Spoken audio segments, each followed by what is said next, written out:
Ready to go. Yep, I've just pressed the recording device. We got red squiggly lines, so that's a good thing. So Phil, thanks very much for joining us today on the Vital Interest Forum. I've known you for a long time and involved in a number of projects, which have always been exciting and informative.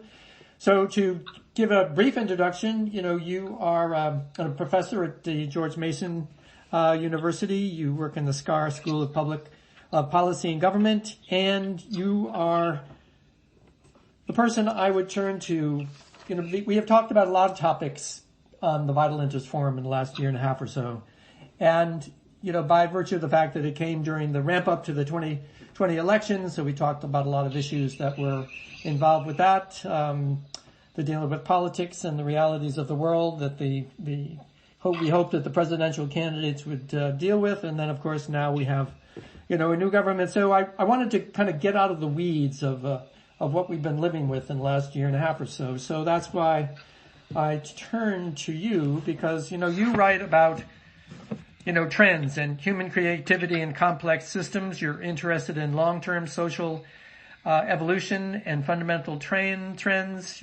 I've always associated you with entrepreneurship, technology, innovation. So I wanted to talk to somebody that, can look with us to the future, because we need to get away from the reality that we've been in, certainly for the last year with the pandemic, the realities of the political situation we've been also struggling with. So I'd like to talk about, how do we look forward now? So, kind of a tenuous title for our talk would be "The Future Isn't What It Used to Be." So, can we think about a future, or do we have to continue in our struggle with these day-to-day challenges of pandemics and politics and economics, social unrest? How do we move beyond that? Well, John, thank you for having invited me to be on as a guest in the Vital Interests Forum.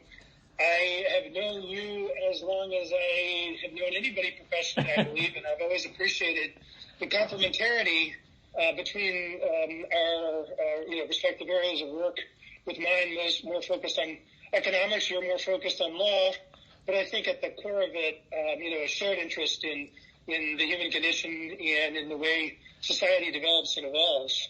Yep. So to answer your question, I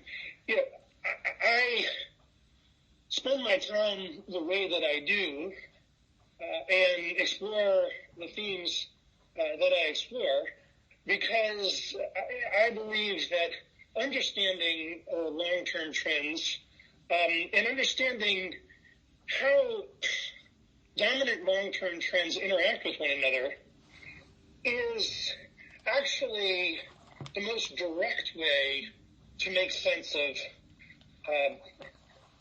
the present condition, whenever it might be, yep, and in particular, our present condition.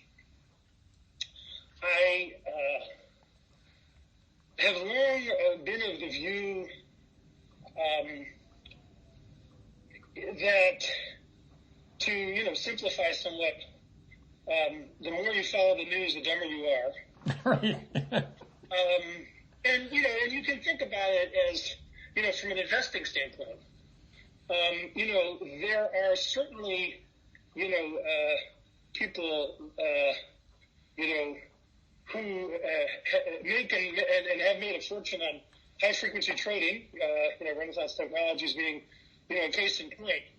But if you're not in that game of the nanoseconds, yeah, then following the stock market minute by minute provides you with essentially no useful information.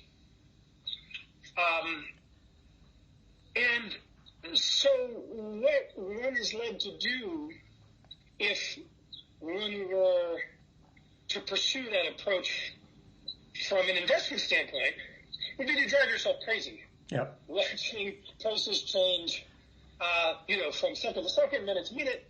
And we know actually that, stock prices are what's called fractal.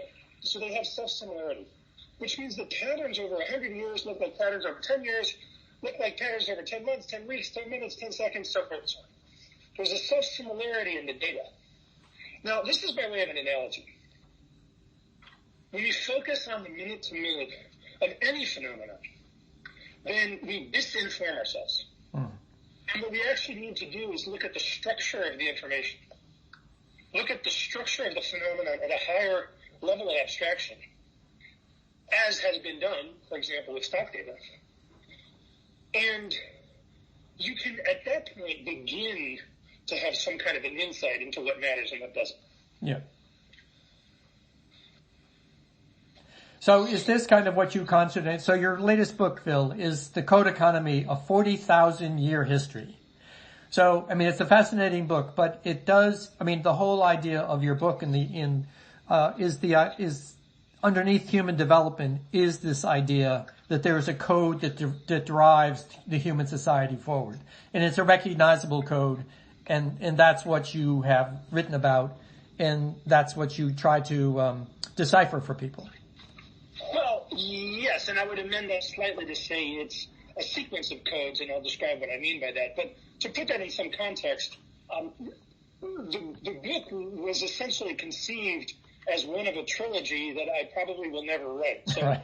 This discussion may be the only documentation of that vision. And that trilogy was going to focus on, or would focus on three long-term trends. One is the advance of what generally is called the digital economy.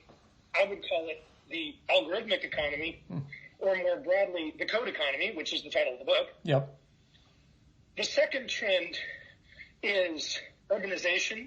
Yep. And I know you had a discussion last week on megacities, yep. And I will just say to your readers that this is a perfect follow-on to that discussion. So Good. You can take them as a pair, because that episode constitutes the second volume of the trilogy that I won't write.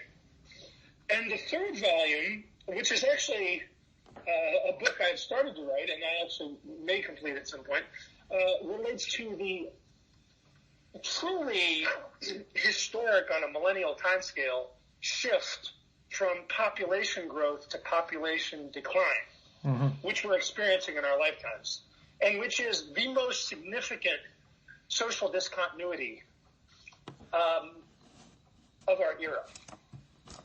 And so, of course, the first, although I did try to, add my own insights and my own nuance, the first topic of the advance of the algorithmic economy, exponential technologies, artificial intelligence, and other things, digital disruption. This is a topic about which, from which one can almost not escape. Yeah. So the second topic of megacities, again, I thought your guest last week did a great job of, highlighting, and really kind of updating our understanding of megacities.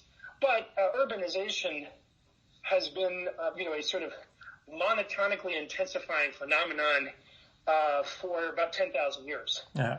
And, the acceleration that we've seen in the last century is part of an exponential.